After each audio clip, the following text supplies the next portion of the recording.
it's a living. Come on, everybody, let's get to work. Tonight on It's a Living. Oh, sorry about that. My NBA hoop dreams come true on the job with Canadian Todd Macculloch. Basically, when you get to the NBA, they teach you how to do this, so. I'm playing with the big boys. The really big boys. You know that feeling of helplessness when you're in a Honda and he's in a Mack truck? And I never promised you a rose garden, but we're digging the dirt on every other kind. It's a living. It's a living. Come on, everybody, let's get to work. Work. And now, two-time Gemini Award winner, the hardest working man in the TV business today, Peter Jordan. It's a living.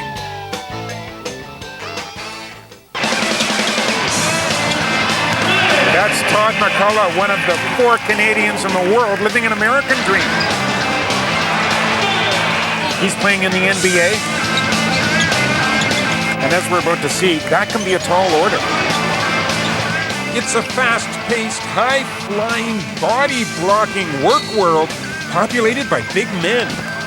Basketball is a way of life in the United States. Historically, that hasn't left much room for a Canuck on the court. But when you're a 7-footer like Todd Macculloch, you make your own room. Well, I thought I was big. Like, I'm 6'4". No, he's not. I'm 6'4". He's like 5'2". I'm 5'24". Todd grew up in Winnipeg, way up, 6 inches in 1 year. He didn't stop till he was 7 feet tall. Back then, hockey was his sport of choice. At that time, I was too busy playing hockey as a youngster, dreaming about the NHL, to think about basketball. A high school basketball coach suggested Todd put his height to work. He earned a basketball scholarship to the University of Washington, then helped lead a surprising Canadian team at the Sydney Olympics. Since making the big jump to the big leagues, he's played in back-to-back NBA finals. He's become one of the highest-paid Canadian athletes on one of the best teams in the league, the Philadelphia 76ers. This doesn't even look like a locker room to me. What does it look like to you? Well, it looks like it's a lot cafe? nicer than my living room. Does it look like a cafeteria? Todd is going to try to show me what it takes to be a professional basketball player. You have about 0 options. Boy, everything's supersized here. Everything is big. It's big and deep. This is where we have our belly flop competitions. This is where other people listen to their music, because I never get to listen to my music. I'm so used to being hit in the chest with the water that I even stand back on these, because it feels strange to have the water hit the top of your head. The number I wore in the Olympics with Team Canada, this is what I wear on my feet. What size is that? Those are size 19. 19. I'm in the show, so Nike doesn't mind giving me shoes. You want free shoes? You got to practice hard.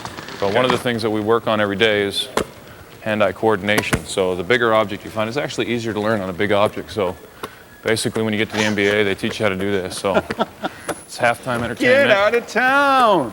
Off the head. All right, your turn. Okay, now practice what we've learned here. Here. Well, I practiced. Todd's teammates start arriving. He introduces me to the NBA's high-scoring superstar, Allen Iverson. What's up, Canada? My love. See you when I get to Toronto. Kick y'all butt.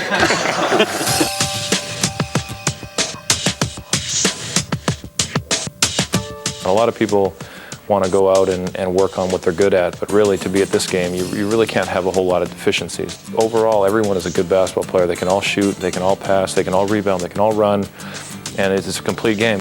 Could you maybe show me a couple of things that you're required to do in a game, like maybe a pick or what else? Come on. That was my complete. That was my. Show you the one thing is pick. That's all we do is pick. Okay, I'll show you. Before I can play with the big boys, Todd picks on me, one-on-one. And I try and cover him. You try and cover him. I get in your way. Oh yeah. And then I roll. And then I lay the ball in. I'm not quite getting it, so Todd calls in assistant coach Bender to give me some basics. Be smart. Don't go for all his little fakes and stuff. Oh, yeah. Don't do that. Okay, this time I'm not going for the fake. I guess and then what do I do when he does go? I'll rebound. Okay, so this is basically your gig. There. Oh, and knock him out. There you go. Okay, then you got to grab the ball. Is it okay to hit him like that? Oh yeah, sure. As long as you don't draw blood, you're fine. He's making fun of me though, Coach. Did you see that? I think he's dissing He's making fun of me, Coach. While the Sixers get down to serious work, I wait on the sidelines reviewing my lessons. I'm going out there on the next drill, although I feel a lot like the last kid picked in the playground game. Nobody saw that, eh? He's laughing at me. He's laughing at me. Well, we'll just see who's laughing when they let another Canadian in on the game. Now, if I could just figure out what the play is. Man on man. You might switch to a 2-3 zone, maybe with 1-3 zone trap if it's soft, possibly hard. So you just gotta, you gotta learn quick.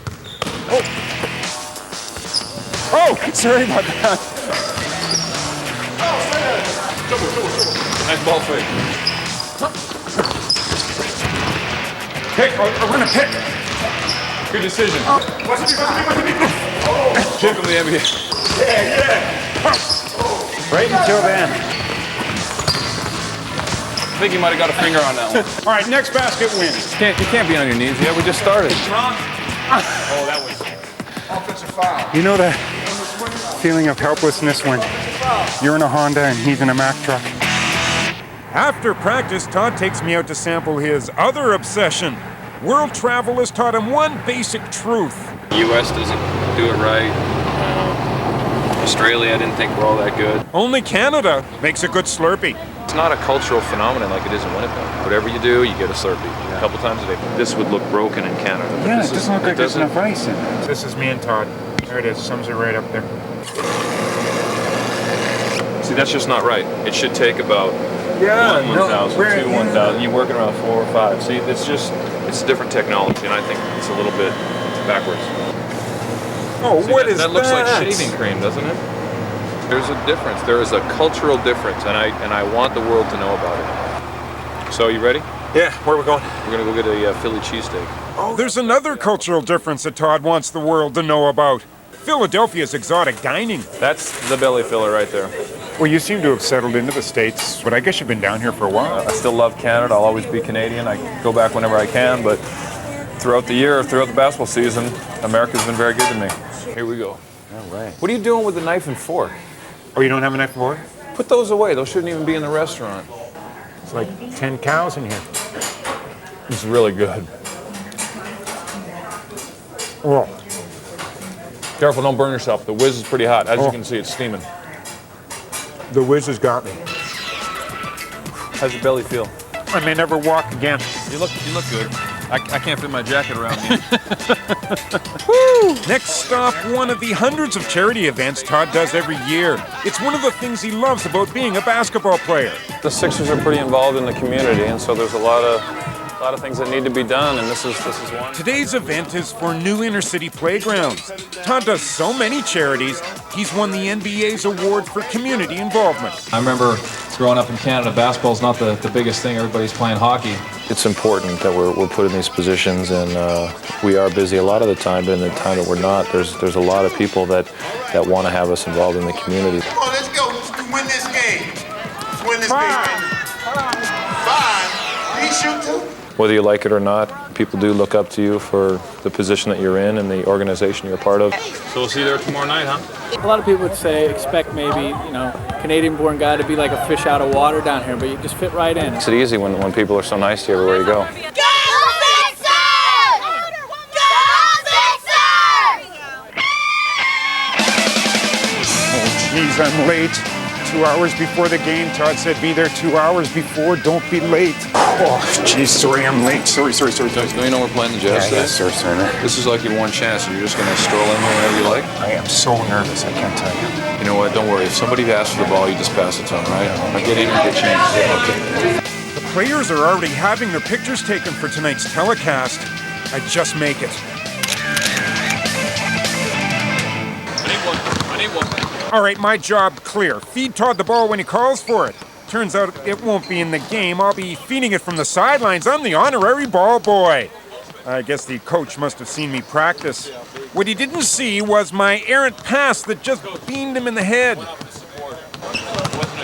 It wasn't like I hit you right in the head, coach. So you mean you shoot it that poorly all the time? I don't know, am I the only NBA ball boy that ever got benched? Finally, it's game time. This is what it's all about for Todd and his team. I just remember the first couple times I played here, looking around during introductions and really trying to cherish it because I didn't know how long I was going to be around. Probably a lot longer Thank you very much. Thank you. than this ball boy.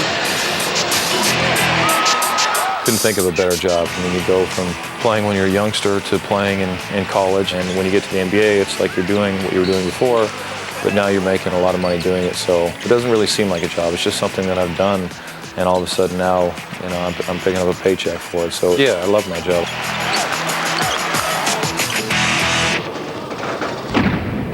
This is an old Rocky Mountain juniper. It's over 600 years old. Coming up, we grow a row in all kinds of Canadian gardens. Sure, foliate me.